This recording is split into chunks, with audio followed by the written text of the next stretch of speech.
Kama wewe ni mwanafunzi, kuna uwezekano mkubwa kwamba kila siku unatumia simu yako, lakini huenda hujui kwamba kwenye simu yako hiyo hiyo kuna program mbalimbali za AI ambazo zinaweza kukusaidia kwenye somo lako lolote katika level na kiwango chochote cha masomo yao. Wanafunzi wengi wana access za AI, lakini changamoto wanaokutana nayo kwamba hawajui ni AI gani inaweza kuwasaidia katika kujifunza. Wengi wao wanatumia AI moja kwa kila kitu, lakini ukweli ni kwamba kila AI ina nguvu yake tofauti na nyingine. Leo nitakuonesha AI 10 bora ambazo kila mwanafunzi anapaswa kuzijua mwaka 2026 ili mrahisishie katika masomo yake. Pia nitakuonesha kila AI inafanya nini, inafaa mwanafunzi wa aina gani, na ni ipi unaweza kuanza kuitumia leo. Okay, twende tuanze na AI namba 1. AI ya kwanza ni ChatGPT. Hii ni programu au ni AI maarufu ambayo watu wengi wanaitumia, lakini usifikirie ChatGPT kama app ya kuuliza maswali. Kwa mwanafunzi, ChatGPT inaweza kuwa kama mwalimu binafsi anayepatikana muda wote. Kwa mfano, badala ya kuandika nipe jibu la swali hili, unaweza kuandika nifundishe swali hili hatua kwa hatua. Usinipe jibu moja kwa moja, nisaidie kuelewa. Na hapa ndipo utakuja kuiona nguvu ya AI hii, kwa maana itakuelekeza hatua kwa hatua mpaka kupata jibu fulani. Kupitia ChatGPT unaweza kujifunza masomo kama mathematics, biology, geography, history, English pamoja na coding. Yaani kwa ufupi ni kama unaweza kujifunza masomo yote. Namba 2 kwenye list yetu ni Google Gemini. Kama tulivyoona ChatGPT, vile vile Gemini na yenyewe inafanya kazi sio mbali sana na ChatGPT. Gemini ni nzuri sana kwenye learning, research pamoja na information. Kama unatumia Google Docs, unatumia Gmail au unatumia Google Drive, Gemini inaweza kuwa useful sana katika Google au katika ecosystem ya Google. Unaweza kuiuliza nielezee topic hii kama beginner na ikafafanulia na kukuelezea zaidi, au kaiambia nifanyie summary ya information hii na ikafanya, kama umeupload ile document yako ambayo ulikuwa nayo. Kwa wanafunzi wanaotumia sana Google, Gemini ni AI ambayo ni muhimu sana, inatumika kwenye kurahisisha usomaji wako. Namba 3 kwenye list yetu ni Notebook.LM. Hii ni moja ya AI ambazo wanafunzi wengi bado hawajazigundua. Fikiria kama mwanafunzi una PDF au una kitabu chenye kurasa zaidi ya 100 au una notes ambazo ni nyingi sana au una textbook fulani. Badala ya wewe kusoma kila kitu bila msaada wowote, una upload document yako hiyo, kuuliza maswali kuhusu document hiyo yenyewe ambayo umeiupload. Unaweza kusema nifundishie sura hii. Kwa mfano ndani ya kitabu ukachagua lecture moja au topic moja ukahitaji kuifanyia summarization, au kumwambia nitengenezee maswali 20 ya mtihani kutokana na PDF nimeupload, nielezee sehemu hii kwa lugha rahisi. Haya ni baadhi ya maswali ambayo unaweza kauliza kwenye Notebook.LM baada ya kuwa umeupload kitabu chako. Kwa hiyo badala ya kupoteza muda mwingi sana kusoma topic nzima ambayo ina kurasa zaidi ya 100, unaweza ukaupload document yako hiyo katika Notebook.LM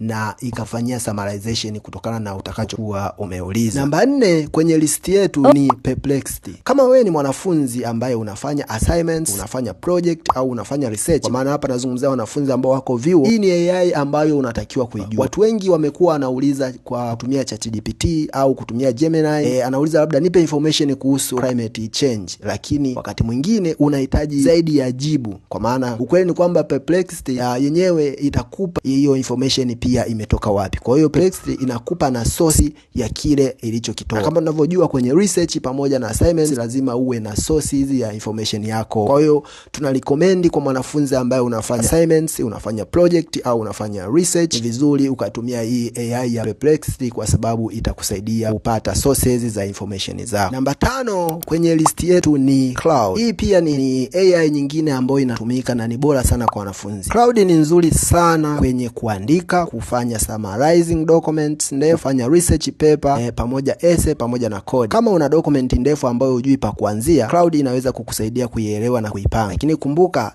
AI haipaswi kuchukua nafasi ya mawazo yako binafsi. Hivyo sasa itumie tu kama assistant na sio kama mtu wa kufanya kila kitu kwa niaba yako wewe.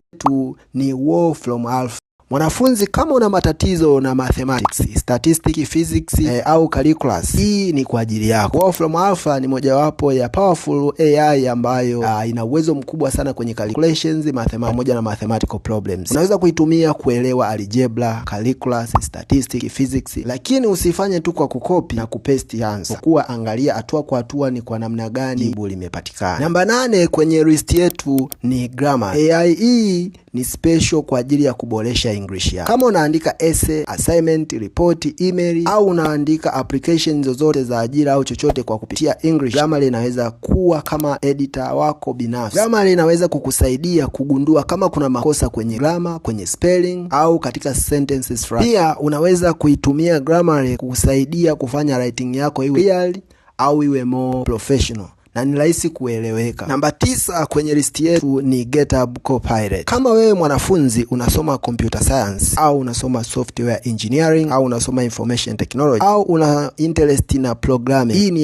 AI ambayo unatakiwa kuijua. Fikiria unaandika kodi lakini umekwama. Badala ya kuacha project yako, unaweza kutumia AI hii kukusaidia kuelewa tatizo. Ukasema explain this code line by line for a beginner, au ukasema find the error in this code and explain why it is happening. Kwa hiyo kupitia hii inaweza kukusaidia kukuelewesha changamoto imetokea wapi. Mfano kupitia GitHub Copilot unaweza kukusaidia kuandika kodi, unaweza kuelewa kodi, ukatafuta errors, ukaandika functions, lakini ukajifunza programming language ukaielewa vizuri. Kwa hiyo hii kwa watu wa science, kwa watu ambao wanafanya mambo ya engineering, computer engineering na vitu vingine, hii ni program bora kwako kwa sababu itakupa mwelekeo mzuri. Na sasa tumefika kwenye namba 10, ambayo namba 10 inaitwa Gamma. Gamma ni special kwa ajili ya kutengeneza presentation. Fikiria umepewa assignment ya kufanya presentation. Sasa unatakiwa kutafuta ideas, unatakiwa kupanga slides, kuandika content na kudesign presentation yako. Na hii inaweza kuchukua muda mwingi sana, lakini kwa kutumia Gamma unaweza kuanza kwa kuandika topic tu, na Gamma inaweza kukusaidia kuanza kutengeneza structure yako ya presentation ambayo utaifanya. Kupitia Gamma unaweza kupata slide kuhusu introduction, causes, effects, example, solution pamoja na conclusion. Unaweza kuendelea edit presentation yako kulingana na mahitaji. Hii ni muhimu sana kwa wanafunzi ambao wanafanya school presentation, university presentation, group project na hata presentation za work. Lakini pia kuna jambo muhimu sana, usitumie Gamma kutengeneza presentation alafu uende present kitu ambacho hujakielewa. Make sure kwamba unaisoma na kuielewa presentation yako, na kama kuna makosa unayasahisha, ndipo utakapoenda kufanya presentation. Thanks for watching. See you next time with me Teacher D.